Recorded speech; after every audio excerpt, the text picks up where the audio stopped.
JBN, we keep you informed. I am Michelle Jones, and in the news, M16 JDF and JCF uniforms found in Kingston. An M16 rifle along with uniforms belonging to the Jamaica Constabulary Force and the Jamaica Defence Force were seized in the community of Rose Garden in Kingston on Thursday. The police say the items were discovered in an abandoned room located along Smith Lane. Deputy Superintendent Linval Phoenix, who is in charge of operations of the Kingston Central Police Division, noted that the cartridge found in the rifle was modified to fit 9mm rounds and not the usual 5.56 rounds used in the weapon. This is indicative of the type of criminality and sophistication of the criminal elements that we are faced with in Jamaica. They will go at all lengths in order to achieve their objectives, said Phoenix. The seizure came as the police increased operational activities in the area, arising from a double murder on Monday along James Street in the Rose Garden community. Investigations are ongoing. 3 shot, 2 fatally in attack on Crescent Road, Kingston. 3 people were shot, 2 fatally, during an attack by gunmen in the Crescent Road area close to 2 miles, Kingston on Friday. Reports are that at about 9 a.m., a group of people were traveling on the roadway when gunshots rang out. Police were called, and during a search, 3 people were found suffering from gunshot wounds. They were taken to hospital where 2 succumbed. The 3rd man, who was shot while taking his child to school, has since been admitted to hospital. A team of police officers is now maintaining a presence in the area. We'll keep you updated with the story as soon as more details become available. Police seek brother after mayhem in Glen Golf. What was supposed to be a gathering of mourning relatives, taking steps to prepare a final place or seeing a family member, dramatically turned into a machete-wielding and gun-slinging bloodbath in Glen Golf, St. Catherine on Wednesday, leaving 1 brother dead and another reportedly on the run. That is 42-year-old Noel Phipps, otherwise called David, a farmer of Lovely Grove in Glen Golf.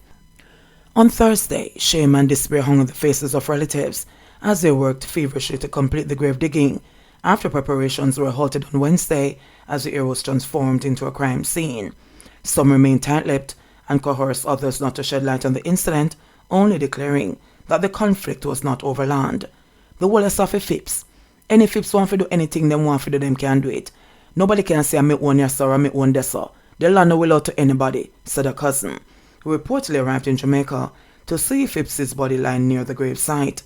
Some relatives chastised the police, saying they took hours to process the scene and remove the victim's body. A sister of the deceased said that she was saddened by the tragedy. Me and my brother was close. We follow back of each other. What happened at my and me can't bring him back, she said. Phipps's mother was not at the scene on Thursday, opting to remain indoors at her Apple Lane home. It's my 2 sons. Me don't know what happened. I wasn't there, she said tearfully, before her daughter ushered her away. A Glen Golf resident said that the incident drew a large crowd and had set tongues wagging in the farming community. We know the 2 of them. The family shame because 1 son dead and the next one run about in business, the resident said. A truck driver who went to the location to deliver material to assist with the grave digging reportedly ran, leaving the vehicle behind when he heard the explosions. It blocked up the little roadway. Not even the police could pass, and the vehicle that belongs to one of the brothers was blocked in as well, a resident said, recounting the chaos. Reports from the Above Rocks police are that about 10:30 a.m. Phipps was at a gravesite when an argument developed between him and his brother. When the dispute escalated, the suspect pulled a gun from his waistband and fired several shots at Phipps. The police were alerted, and on the arrival, Phipps was seen lying on the ground with multiple gunshot wounds to his upper body. He was transported to hospital where he was pronounced dead. The police are appealing to the suspect to turn himself in at the Above Rocks police station by midday Friday.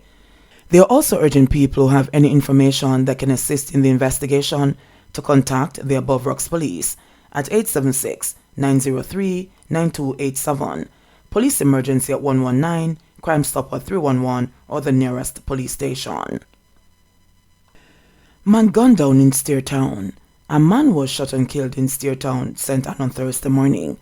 The deceased has been identified as 28-year-old Odini Mundle.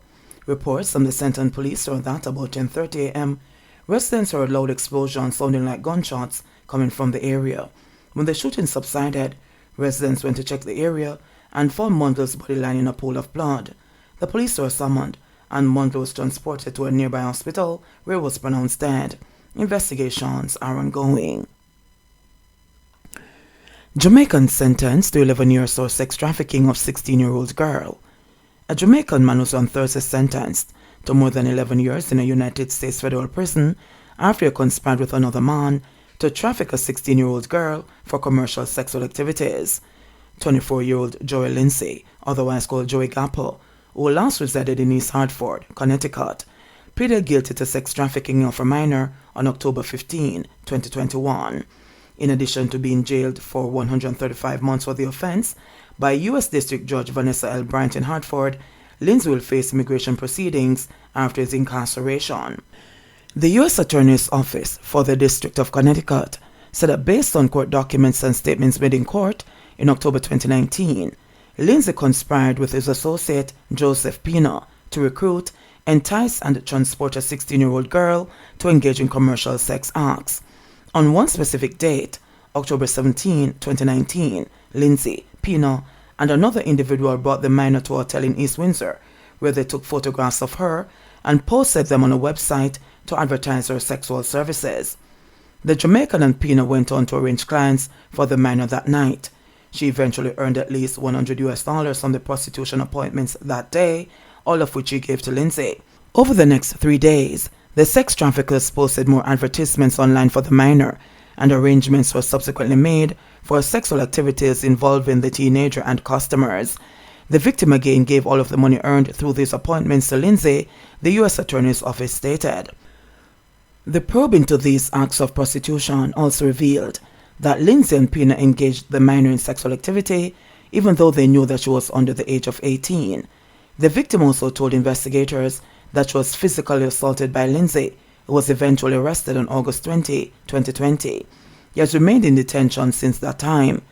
Pina was eventually arrested and pleaded guilty to conspiracy to commit sexual trafficking of a minor, for which he was sentenced to 96 months imprisonment on March 2, 2022.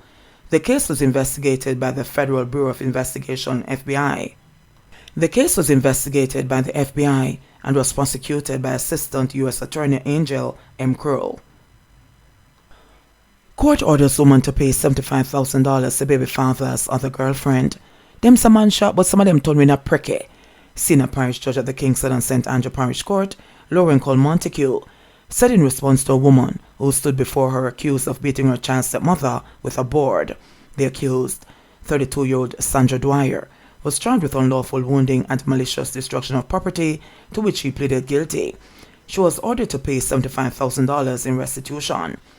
The allegations were that on September 15, about 9:35 a.m., the complainant went to the Fletcher's Land police station in regard to a report that was made against her by Dwyer. The complainant, who is a station attendant at the police station, said while she was there, Dwyer threatened her by saying, "Hey gal, watch me hold you, watch me and you." The complainant said that after she left the police station and headed home, Dwyer attacked her with a knife, but a man intervened. According to the complainant, Dwyer walked away, but then proceeded to use a piece of board to hit her on the left side of her face and head, causing a wound that bled. She also alleged that Dwyer then hit her again with the board as she tried to defend herself. The complainant said she was assisted by a passerby to the police station, after which she noticed that her right hand was bruised and cut. When asked by the senior parish judge her version of events, Dwyer said the incident stemmed from when she told her daughter to go to her father's house for lunch money, and was then informed by her daughter that the complainant slammed the gate in her face. Dwyer said the complainant and her subsequently got into a heated argument, resulting in the woman accusing her of being a prostitute, to which Dwyer told the court she responded by saying, "Yes, me have to sell me pee to take care of me pitney." The accused also told the court that they were friends who used to eat and drink together. The complainant, who has 2 children for the man, added that she treats all his children that are not hers with love, and she even used me one money to send them to school. She argued that despite the constant fuss with Dwyer, she has no intention of leaving the man. After hearing all the explanations, the judge commented, "This can't continue, this don't look good. There are some things as women, it not sound right. Me no better than you, and me no more than you. So the same kind of behavior that you expect from me, you should see yourself like that too. Put value on yourself, my girl, Cole Montague chided. Dwyer agreed to pay $25,000 to the complainant's cell phone that was damaged during the fight and another $50,000 for the injuries she sustained. The judge permitted Dwyer to pay the first half of the amount owed when she returns to court on October 10. 36 new COVID-19 cases, 3 deaths recorded. Jamaica's COVID-19 positivity rate plummeted to single digit, with a 9.6% being recorded on Thursday. The Ministry of Health and Wellness is also reporting that the island recorded 36 new COVID-19 cases. 3 COVID-19 deaths that occurred from February to September this year were also recorded on Thursday, bringing the overall coronavirus death toll in Jamaica to 3,304. A 94-year-old woman from St. Elizabeth is among the latest recorded COVID fatalities nationally. The separate death of a COVID-19 patient is under investigation by health officials. There were 95 recoveries on the day, bringing that tally to 98,643. The newly confirmed COVID-19 cases brought the total number on record for the island to 151,542. Notably, the 9.6% positivity rate was based on the samples tested on Thursday. Of the newly confirmed cases, 19 are females and 17 are males, with ages ranging from 12 days to 88 years.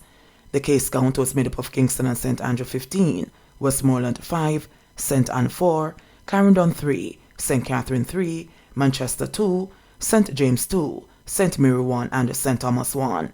There are 60 moderately ill patients, 2 severely ill patients, and a critically ill patient among 719 active cases now under observation in Jamaica. There are 76 COVID-19 patients now hospitalized locally. In sports news, Windies women surrender series to New Zealand.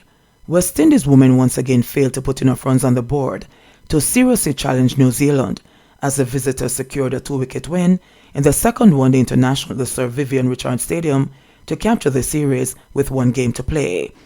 Getting to 169 for 9 in the allotted 50 overs, Windies managed to pick up 8 New Zealand wickets. However, the visitors would eventually get to 171 for 8 in 40.1 overs. Deciding to take the first strike, Windies found the going tough with Jamaican opener Natasha McLean failing to spark, getting just 4 runs. The hosts lost 2 wickets with a score on 29. Former captain Stephanie Taylor and present skipper Ailey Matthews put together a brief 38-run 4th-wicket partnership before Taylor was caught behind for 10 of 39 balls, and Keshona Knight went back for a 1 at 68 for 5 in the 25th over. Matthews and another Jamaican, Chanel Henry, added 47 runs with the 6th wicket before Matthews on 46 became the first of 3 wickets for Eden Carson. Matthews faced 82 balls and hit just 2 fours. However, Henry continued her hot streak with the bat as she hit 5 boundaries in her knock of 30 from 35 balls before she fell to Carson. Some low-order resistance from Harvey Fletcher 19 and Sharika Salmon 18 helped West Indies to 169 for 9. New Zealand quickly put up 22 runs on the board before Seema Salmon struck twice by removing captain Sophie Devine for 7 in the 5th over and had Susie Bates caught by McLean for 16 at 32 for 2. Henry picked up the wicket of Amelia Carr for 21 at 51 for 3, and West Indies had their tails up, but Maddie Green and Lauren Down shared in a 66-run 4th-wicket partnership that took the visitors over the 100-run mark. JBN, we keep you informed. Please remember to subscribe, like, share, leave us a comment and click the notification bell to receive our daily news items.